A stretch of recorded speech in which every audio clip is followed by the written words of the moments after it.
Hello vinyl community, I'm very new to YouTube. This will be my very first introduction video.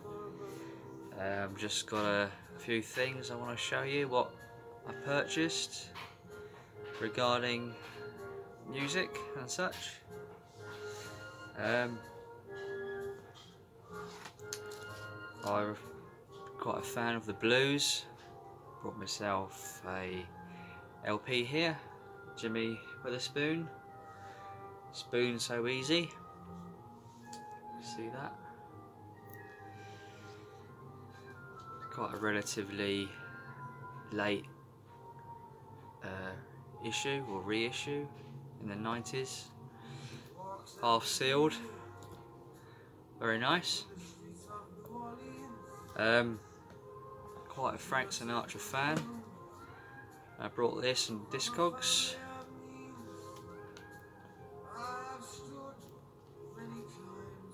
Frank Sinatra Sings For You.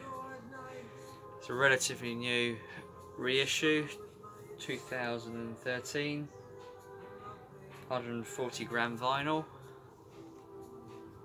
Heard some pretty good reviews on this, and it's quite interesting to give it a listen. Also brought some CDs. It's my partner's birthday coming up in a few weeks' time. I brought her some books and a few things, and I brought her a CD too.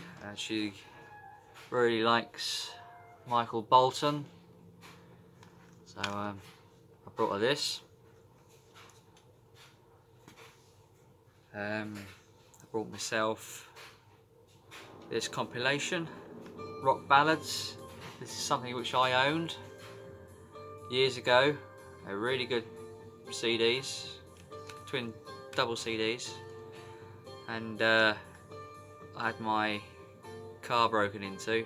Well, it's actually a van, my first vehicle I ever owned, and this was stolen, and amongst other things was stolen.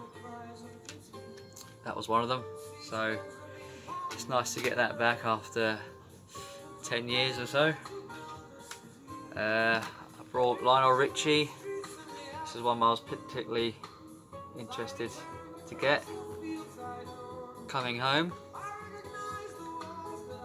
And yeah, wanted to get that one.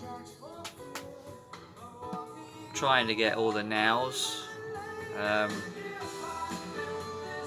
Got many to get on vinyl and CD. I'm just buying just one or two at a time. Now 59, another one off my list. Around about 2004, I believe, when I think music was still relatively decent. A few years later, not so much. I got the Tears for Fears greatest hits.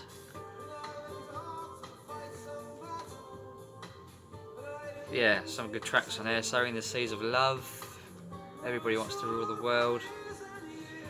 Don't really know the others. No Mad World. But yeah, interesting to give that a listen. I brought the second one to my compilation. The best rock ballads in the world ever, too. Some good songs on there.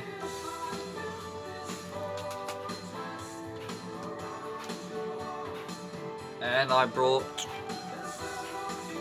Tears for Fears. I believe this is an original pressing. It's thought as a very good audiophile CD.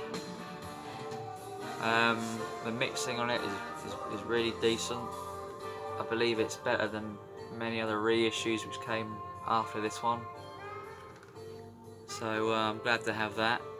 I'm also waiting on a Japanese pressing I've ordered from Discogs to come through. Should get that soon. Perhaps I'll do another video showing that. And oh,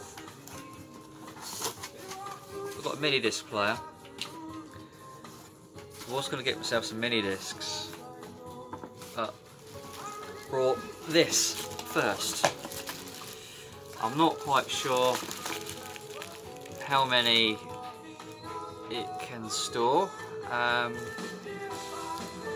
but you can buy them on Amazon for a relatively reasonable price.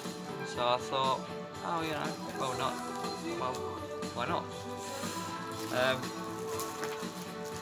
So yeah, somewhere to store my mini discs, because mini discs are a bit tricky to store, really, aren't they? They're so small. So yeah, I can put them in that. I think I can put about 30 in there. So yeah, I'll be looking to pick up some mini discs soon, building up my collection. You can't really see, but I've got a few records, as you can see. Probably around about 500 records. I've only been collecting for about a year. Yeah, started buying charity shop records and building up from there, really. Started to buy a few more modern records, like the 180 gram stuff, a few of those and whatnot. Got myself some Japanese pressings here and there. Starting to looking at records which sound good, you know, which have good dynamic range. There's a lot of videos on YouTube which tell you what sounds good, what you can buy, you know, relatively cheap price. So yeah, I'm starting to buy a few more records which aren't perhaps brilliant, but sound really nice, either on vinyl or on CD. And yeah, that's about it, really. I hope I haven't bored you too much with my introductory video. I'm just recording this straight off the bat. I haven't rehearsed this or anything. So yeah, see you next time, maybe.